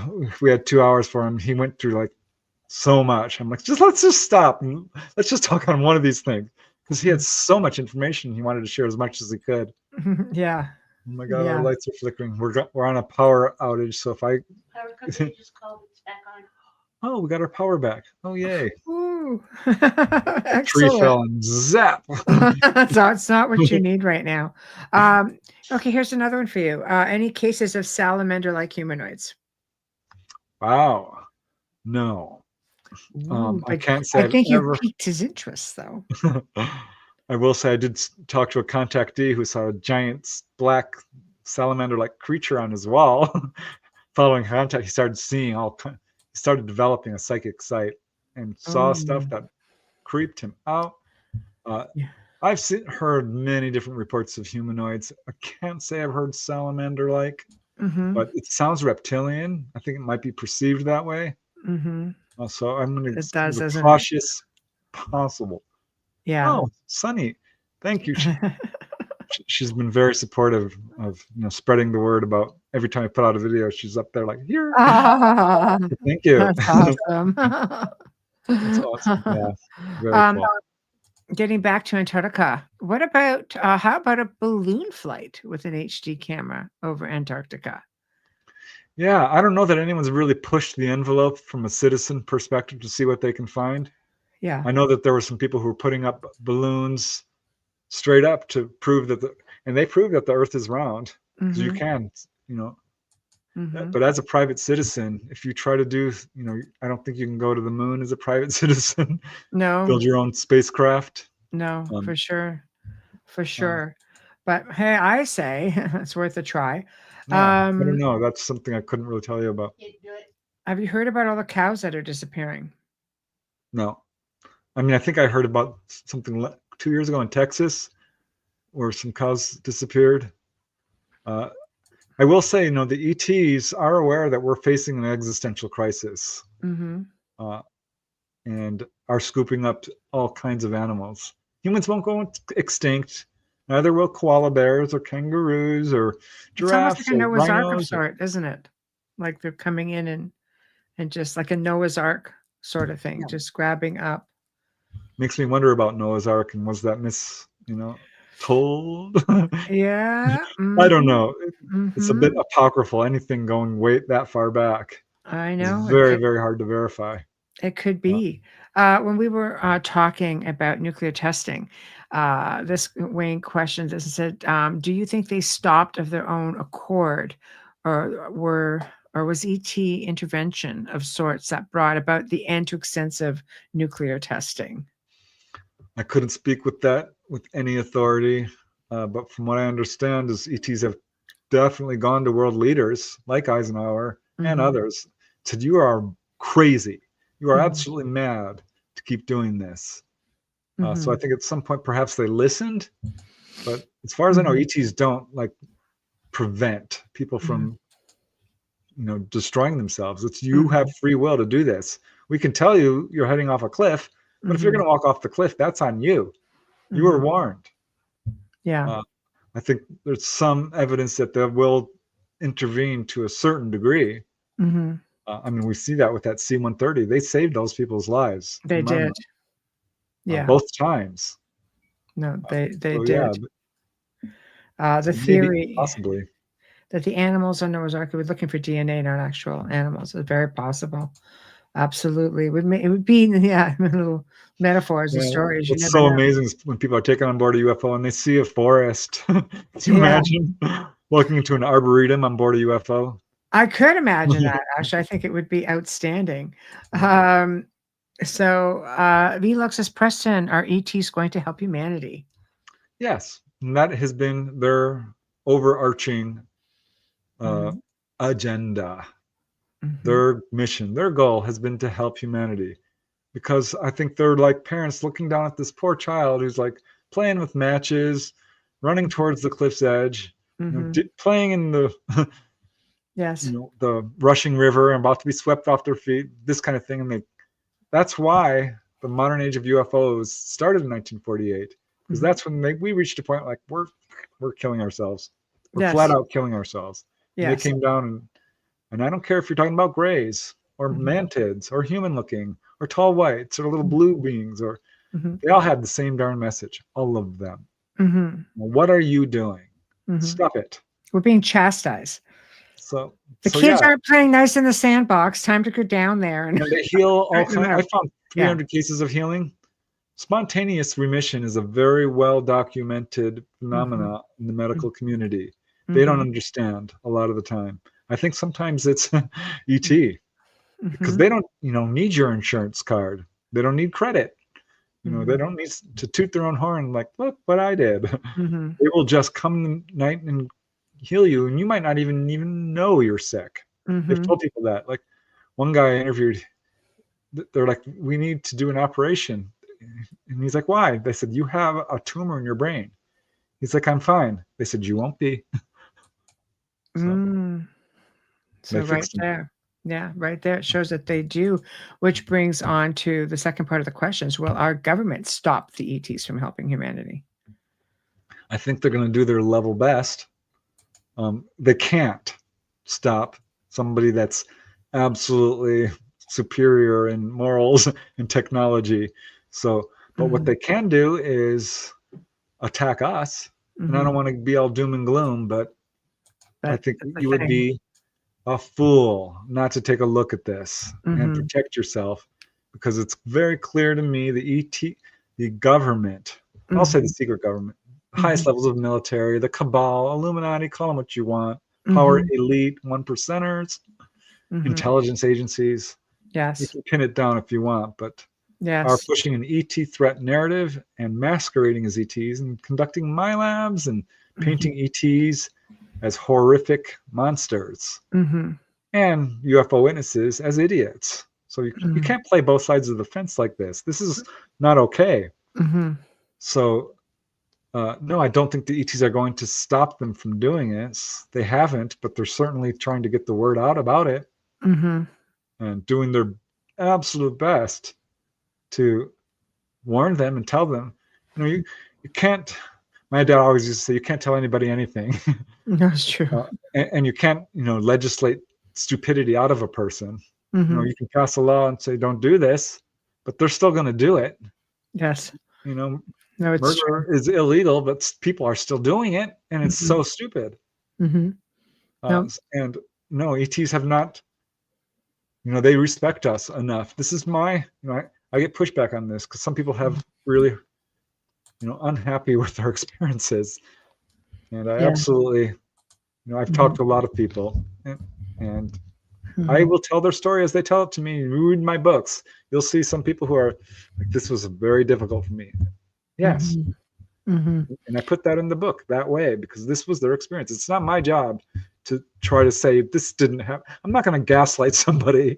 That's so rude, Yes, if they yes. want to share an experience like this. I didn't like it. I'm like, okay, I'm so sorry. It How can takes I a help lot you? for some people to come out, so they obviously trust Yeah. you enough with their story. Yeah, and I will absolutely do my best to help people. And when someone's in that situation, I think knowledge is power. Mm-hmm. And I can help you move past the fear because fear does, Mm-hmm. makes it very difficult. Mm-hmm. Because if you can have an experience and not have fear, oh, Well, yes, and there's a lot of people out there who are just giving the wrong information with respects to, like, you're almost afraid. Some people are almost afraid to come forward and give that kind of information, like tell their stories. It's like people feel like by doing so, they're putting a bullseye on their back. I know we're almost out of time, so I have to give this one last case. Go crazy. This was a wave of sightings over Deception Island in June, July of 1965. That let our governments know, hands down, game over, UFOs are real. Yeah. 100% sure. 3 nations were involved at multiple different bases: the English base, the Chilean base, the Argentinian base, all had sightings. What would be a dozen sightings? The first occurred in 1965. 5 witnesses at the English base saw this object zigzagging across the sky, decelerating, hovering, red, green, yellow lights, flashing, putting on a display. Came back the next day at another base. 2 officers saw it. Came back, 4 days later at the Argentinian base. Bunch of people saw it. Came back the next morning. Right after, this was an object 50, 65 feet in diameter. He heard it made a weird sound. 11 days later, came back to the Chilean base at Caleta Pendulum. 9 Air Force officers saw it zigzagging in the sky for 25 minutes. Came back 2 weeks after that at the English base. They saw this object hovering, zigzagging, changing colors, putting on a display. There's one really, really interesting one here too. On July 3rd, it came back again at the Argentinian base at Lori Island. And it was during this time they have their variometers. These are magnetic field measurers, which showed a strong disturbance in the force of our magnetic field. So this was absolute scientific recorded evidence that this is absolutely going on. 2 hours later at the Chilean base, hovered for 20 minutes, flashing colors. Wow. They're taking photographs. All of these guys are taking photographs and films. All of them are taking photographs and films of this. Now, they detected a magnetic field coming from one of these objects, measuring at, this is a little bit beyond my scientific knowledge, 49 million Ersteds, it's called. Or also measured in Tesla. 1 Tesla equals 4,000 to 10,000 Ersteds. This was about 12,000 Teslas. This is higher than the Earth's magnetic field. It's insane. So, so this was absolute scientific proof. This is the pictures make it out or no? Like no, of course not, Michelle. Okay, I had to ask. It's my job. I'm hosting a show. I have to ask. I'm playing with you, Preston. Yeah. I know. No, we never. This is why it's unbelievable to me. Yeah. What's the Freedom of Information Act for? This is why I want to get the word out about these. Maybe, John Greenwald. I should contact him and say, see if you can get, because he's the FOIA guy. I met him really early on. He was just 14 years old when he did his first FOIA request and got it. Yeah, see, there we go. Contact him to get this straightened out. But this just went on and on. Over Deception. 17 officers at the Argentinian base on Deception Island saw this reversing direction, did it for an hour, took photographs, and the Argentinian Navy released a statement saying that, this was a giant lens-shaped flying object, solid in appearance. This is where I did find a bunch of official documentation. This got into a number of publications. So we're talking couple of hundred scientists, trained observers, measuring this stuff with photographic equipment, magnetic equipment, radiation equipment, theodolites. That's a compass attached to a telescope. So you can make triangulation measurements. And this just went on for 2 months. 2 full months. That's nuts. That's and I'm crazy. guessing it stopped, but maybe it didn't. They're just like, we're not talking about this anymore. That's probably it. And I found one as recent as 1991. And this guy came out. He's like, screw it. Because they were told not to talk. He talked. And a giant circle of light came right over their base.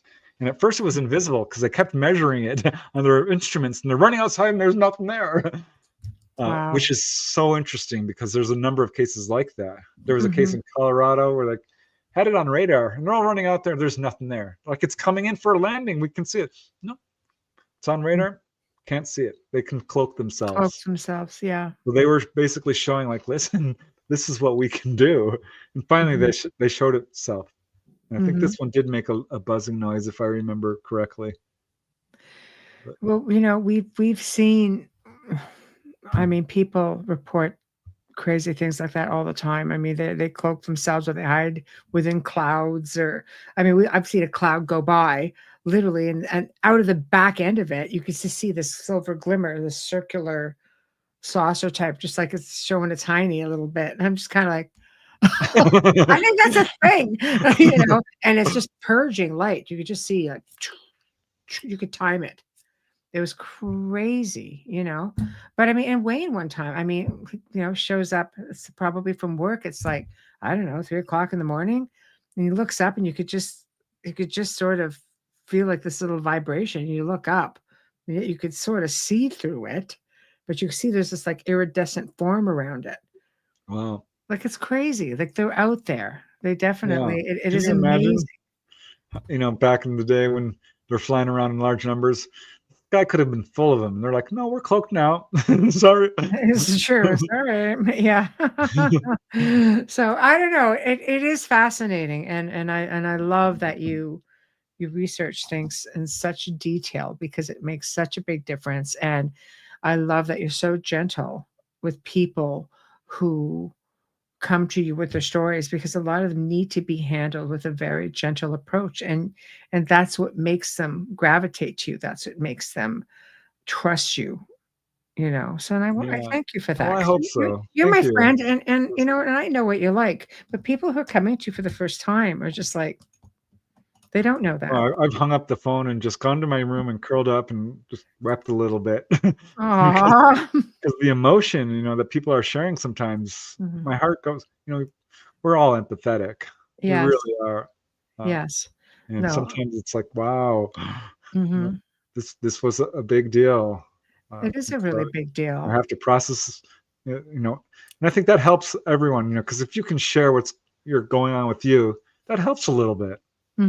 Well, so it takes somebody that also believes them, and who will take the time to research it and maybe help collaborate some of that. And I was able to find something that, like I worked with a family, and, we're having all these experiences, and in further detail found that the entire town had seen a craft over the area within that week. Several calls went into the police department. Neighboring homes were having experiences. Like, there's just, it's great when you can sort of bring the puzzle pieces together. It is, yeah. And it's amazing how ubiquitous, I love that word. Yes. I'm using it more because I never knew what it meant. Right. It's all over the place. Very common.